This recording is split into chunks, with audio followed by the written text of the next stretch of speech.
नाही नाही, ही जी भाषा आहे ही भाषा वेगळ्या पद्धतीची भाषा झालेली आहे. मी वारंवार म्हणत असतो की 70 वर्षापासून आरक्षण कोणी त्याचं छिनलेलं नाही आहे. हा देश संविधानाप्रमाणे चालत असतो आणि संविधानामध्ये ज्या तरतुदी दिलेल्या आहेत त्या सर्वांना स्वीकृत कराव्या लागतात, ॲक्सेप्ट कराव्या लागतात.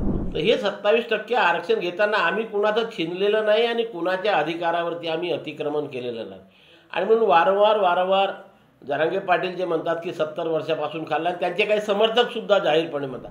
सर, ज्या पद्धतीनं जरांगेंची आता भाषा होत आहे की 70 वर्षापर्यंत आम्हाला आरक्षण मिळालेलं नाही, ते आम्ही छातड्यावर बसून घेऊ, कसं पाहता तुम्ही या पद्धतीची जी भाषा सध्या बोलत आहे? नाही नाही, ही जी भाषा आहे ही भाषा वेगळ्या पद्धतीची भाषा झालेली आहे. मी वारंवार म्हणत असतो की 70 वर्षापासून आरक्षण कोणी त्याचं छिनलेलं नाही आहे. हा देश संविधानाप्रमाणे चालत असतो आणि संविधानामध्ये ज्या तरतुदी दिलेल्या आहेत त्या सर्वांना स्वीकृत कराव्या लागतात, ॲक्सेप्ट कराव्या लागतात.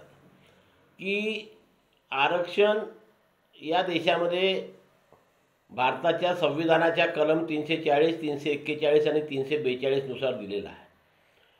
340 नुसार OBC आहे, 41 नुसार SC आहे आणि 42 नुसार ST आहे. SC आणि STच्या जाती तयार असल्यामुळे त्यांना 1952 पासून आरक्षण लागू झालं. पण 340व्या कलमानुसार OBCच्या जातींची यादी तयार नव्हती, म्हणून आयोग बसवून जातींचा शोध घेण्यात यावा असं ठरलं. 53ला काका कालेलकर आयोग बसला, 55ला त्याचा अहवाल झाला. त्यांनीसुद्धा ज्या 3342 जातींना OBCमध्ये समावेश केला आणि ह्या जाती शैक्षणिक व सामाजिकदृष्ट्या मागासलेल्या असल्यामुळे यांना OBCनं आरक्षण देण्यात यावं अशी शिफारस केली. त्यामध्ये सुद्धा मराठा जातीचा समावेश नव्हता, हे आपण लक्षात घेतलं पाहिजे. त्यानंतर तो आयोग 25 वर्ष तसाच पडून राहिला. 1979ला दुसरा BP मंडल आयोग आला, जो 1980ला त्याचा अहवाल सादर झाला.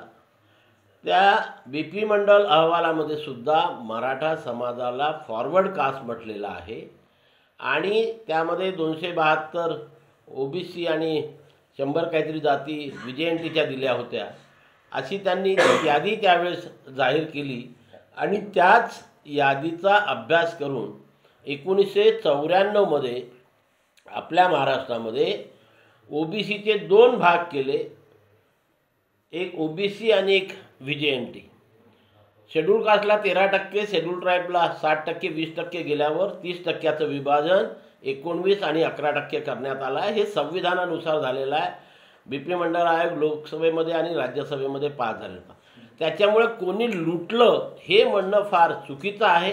आम्हाला जे काही मिळालेलं आहे ते या भारताच्या संविधानानुसार मिळालेलं आहे. आमची तर लोकसंख्या, आम्ही आजही म्हणतो की जेव्हा BP मंडल आयोग आता म्हणजे आयोगाचा अहवाल सादर झाला होता, तेव्हा त्यांनी स्वतः आपल्या अहवालामध्ये म्हटलेलं होतं की OBCची लोकसंख्या या देशामध्ये 52% आहे, पण 50%च्या वर आरक्षण देता येत नाही, म्हणून 27% आरक्षण देण्यात यावं असं त्यांनी शिफारस केली. नंतर सुप्रीम कोर्टामध्ये इथपर्यंत ती केस गेली, पण मिळाला आम्हाला 27%.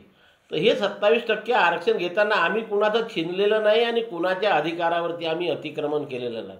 आणि म्हणून वारंवार जरांगे पाटील जे म्हणतात की 70 वर्षापासून खाल्लं, आणि त्यांचे काही समर्थकसुद्धा जाहीरपणे म्हणतात OBC समाजाने कुणाचं खाल्लेलं नाही.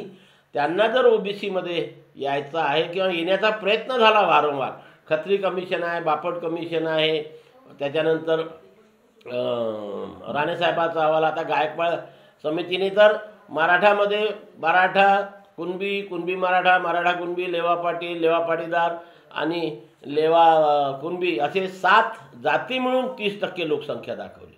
सुरुवातीपासूनच हे समाजाची दिशाभूल होते की समाज म्हणून ज्या जातीला ऑलरेडी आरक्षण आहे त्या जातीचा सुद्धा समावेश त्याच्यामध्ये करून आकडेवारी फुगवून ते दाखवतात आणि मग आमच्यावरती अन्याय झाला. या 7 जातीपैकी 6 जाती जर मायनस केल्या तर त्यांची जनसंख्या, लोकसंख्या आज महाराष्ट्रामध्ये 20 ते 22% आहे.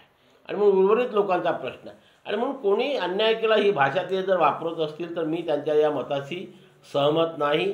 त्यांनी कुठंतरी अशा प्रकारे समाजाची दिशाभूल करणं थांबवावं, हीच आपल्या माध्यमातून मी त्यांना निवेदन करतो. प्रकाश शेट्टी जे ओबीसी नेते आहेत त्यांची सुरक्षा वाढवण्यात आली, कारण त्यांनी तीच मागणी केली आहे जी तुम्ही सातत्याने करताय की ओबीसीच्या आरक्षणातून मराठ्यांना आरक्षण देऊ नये. कुठेतरी ओबीसी नेत्यांवर सध्या आता या पद्धतीची वेळ आलेली आहे का त्यांना सुरक्षा द्यावी लागेल? नाही, नक्कीच की या सर्व दोन समाजाच्या आंदोलनामध्ये त्यांच्या काही कार्यकर्त्यांकडनं, काही नेत्यांकडनं जे काही ओबीसी चळवळीकरता लोक संघर्ष करत आहेत त्यांना वेगवेगळ्या माध्यमातून धमक्या येण्याचं काम सुरू आहे. काही लोकांना लेखी स्वरूपात पण आलेले आहे आणि आपल्या स्मार्टफोनवर चॅट करताना किंवा फोन करून तर खूप लोकांना धमक्या येत आहेत. आणि अशामुळे या धमक्यांमुळे त्यांना जर थोडी असुरक्षितता वाटली असेल आणि त्यांनी सरकारकडे सुरक्षेची मागणी केली असेल, मध्यंतरी या राज्याचे माननीय उपमुख्यमंत्री सन्माननीय देवेंद्रजी फडणवीस यांच्याकडे सुद्धा लोकांनी मागणी केली होती की बाबा ओबीसी नेत्यांना संरक्षण देण्यात यावं. आणि म्हणून त्यांच्या अभ्यासाअंती जर त्या आमचे शेंडगे साहेब हे असुरक्षित वाटले असतील तर त्यांना सुरक्षा दिली असेल तर फार चांगलं आहे. मी सरकारचं अभिनंदन करेन. आणि ज्या ज्या नेत्यांना अशा प्रकारे सुरक्षेची गरज आहे त्यांनी सरकारचं हे कर्तव्य आहे की त्यांना सुरक्षा पुरवून त्यांचं रक्षण करावं. कारण ते त्यांचा व्यक्तिगत संघर्ष नाही तर ते 400 जातीचा समूह असलेल्या ओबीसी समाजाच्या संविधानिक रक्षणाकरता, संविधानिक आरक्षणाच्या रक्षणाकरता संघर्ष करत आहेत. आणि म्हणून त्यांना संरक्षण दिलं असेल तर मी सरकारचं स्वागत करेन. 2 दिवसापूर्वी विजय वडेट्टीवार यांनी सुद्धा मुख्यमंत्र्यांना मागणी केली होती की त्यांनाही संरक्षण द्यावे. ही भीतीचं वातावरण निर्माण करताय, दबाव एक प्रकारचा वेगळ्या पद्धतीने निर्माण करताय? नक्कीच होऊन राहिलेला आहे. काल मला आमच्या अंबळच्या एका कार्यकर्त्याचा फोन आला. त्या कार्यकर्त्याला सुद्धा वेगवेगळ्या प्रकारे टॉर्चर करणं सुरू आहे. मग हे नेते तर सोडून, नेत्यांना तर माननीय विरोधी पक्ष नेते विजयजी वडेट्टीवार त्यांनी तर स्वतः पत्रकार परिषद घेऊन आणि माध्यमांना सांगितलेलं आहे की मला धमकी आल्या आहे. त्यांनी त्यांचे फोन पण दाखवले, फोन कॉल पण दाखवलेले आहे. आणि अशाच प्रकारे ही चुकीची पद्धत आहे. आमच्या ओबीसी कार्यकर्त्यापैकी किंवा ओबीसी नेत्यांपैकी त्यांच्या आंदोलनकर्त्यांना कधी कुणी कुठल्याही प्रकारचं रुकावट केलेली नाही, थांबवलेलं नाही, विरोध केला. वारंवार आम्ही सांगतो आम्ही आमच्या संविधानिक अधिकाराच्या रक्षणाकरता संघर्ष करत आहोत, त्यांच्या मागणीच्या विरोधात नाही. त्यांची मागणी कशी पूर्ण करायची, काय करायची तो सरकारचा प्रश्न आहे. सरकारने तो सोडवावा. पण ते जर आम्हाला त्यांचे विरोधक समजत असतील तर माझी मराठा आंदोलकांना एक निवेदन आहे की त्यांनी आम्हाला विरोधक समजू नये. आम्ही त्यांच्या कुठल्याही आंदोलनाला कधी विरोध केलेला नाही आणि करणार नाही. त्यांनी त्यांची मागणी सरकारपुढे मांडावी. ती कशी सोडवायची हा सरकारचा प्रश्न आहे. सरकार आणि त्यांच्यामधलं भांडण आहे. आमच्या संरक्षणाचं आमचं आणि सरकारमधलं भांडण आहे. हे म्हणून एकमेकांचे विरोधक आहे. हा जर गैरसमज कुठल्या आंदोलनकर्त्याचा असेल तर तो चुकीचा आहे. तो त्यांनी दूर करावा आणि याच्या पुढे ओबीसीच्या कुठल्याही कार्यकर्त्याला, कुठल्याही नेत्याला धमकावणं हे मराठा आंदोलकांनी बंद करावं.